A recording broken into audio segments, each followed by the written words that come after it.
The Hagark Council had made their calculations with the precision that had conquered 12 spiral arms. Humanity, they determined, would require exactly 47 standard cycles to break completely. The mathematical models were flawless, tested on species far more advanced than these primitive bipeds from the third rock orbiting an unremarkable yellow star. They were wrong by 46 cycles and 11 months. Admiral Kethvar of the Zephyrian fleet watched the tactical display with growing unease. The humans should have surrendered after the orbital bombardment of New Geneva. Every species did. The psychological impact of watching their gleaming cities reduced to molten glass invariably shattered the will to resist. Instead, the humans had broadcast a single message across all frequencies: "We'll rebuild it prettier." The crystalline hegemony had been more direct. They had simply begun harvesting human settlements, methodically working through the outer colonies. Standard procedure dictated that after losing 10% of their population, any rational species would capitulate to preserve the remainder. The humans responded by evacuating their civilians deeper into the galaxy, and then doing something unprecedented in galactic warfare.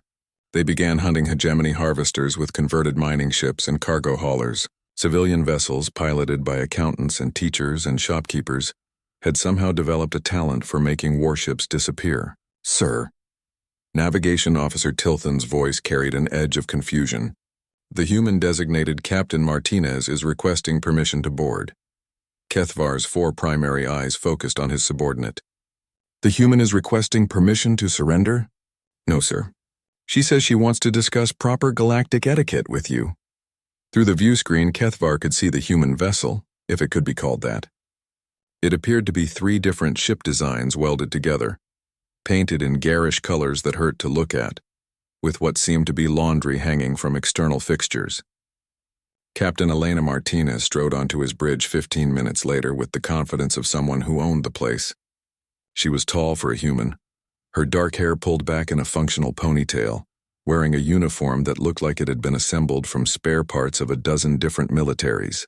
"Admiral Kethvar, I presume?" She extended her hand in the peculiar human greeting gesture.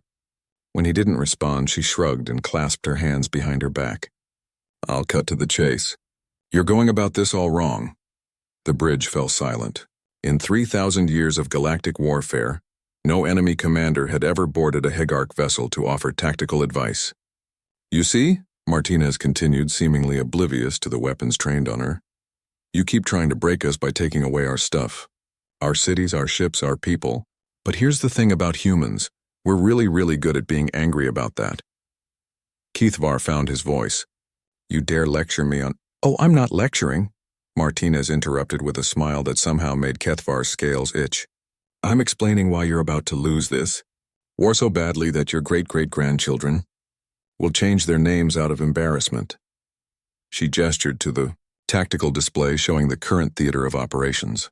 "See, every species you've conquered, they fought to preserve what they had. But humans? We're not fighting to keep our cities or our fleets or even our lives. We're fighting because you had the unmitigated audacity to think you could take them from us." Navigation Officer Tilthan's translator struggled with several of the humans' words. "Sir, I believe she used 17 different expletives in that sentence, but they don't correspond to any known galactic languages." "That's because we invented new ones," Martinez said cheerfully. "We've been very creative lately, along with new ways to turn agricultural equipment into siege engines, mining lasers into ship killers, and apparently, cargo containers into something your shields can't stop." As if summoned by her words, proximity alarms began screaming across the bridge.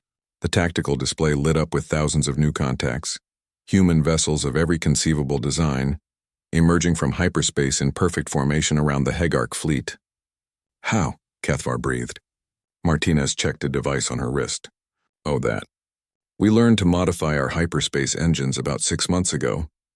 Turns out when you're not worried about manufacturer warranties or safety regulations, you can do some pretty interesting things with quantum field manipulation." The truth of their situation was becoming clear to Kethvar. The humans hadn't been losing this war. They had been learning it. Every battle, every defeat, every tactical exchange had been analyzed, adapted, improved upon. They had been watching, listening, and growing stronger while their enemies assumed they were winning. "Your terms of surrender?" Kethvar asked, his voice hollow. Martinez laughed, a sound that somehow conveyed both genuine amusement and absolutely no mercy. Surrender? Oh, Admiral, we're nowhere near done yet. We haven't even shown you our new hobby. Which is? Liberating all those species you conquered. Turns out once people see that the mighty Hegarch can bleed, they start getting ideas. Revolutionary ones, mostly. The communications officer looked up from her station, his expression one of barely controlled panic. Sir, we're receiving distress calls from 17 core worlds. The subject species they're in open revolt. They're using human tactics. Martinez nodded approvingly. We've been very generous with our technical manuals. Nothing brings people together like a shared appreciation for righteous anger and improvised explosives. She turned to leave, then paused at the bridge entrance. Oh, and Admiral? That calculation your council made about breaking humanity in 47 cycles? You might want to recalculate. Because in about 47 minutes, when word of this conversation spreads, every species in the galaxy is going to realize something important.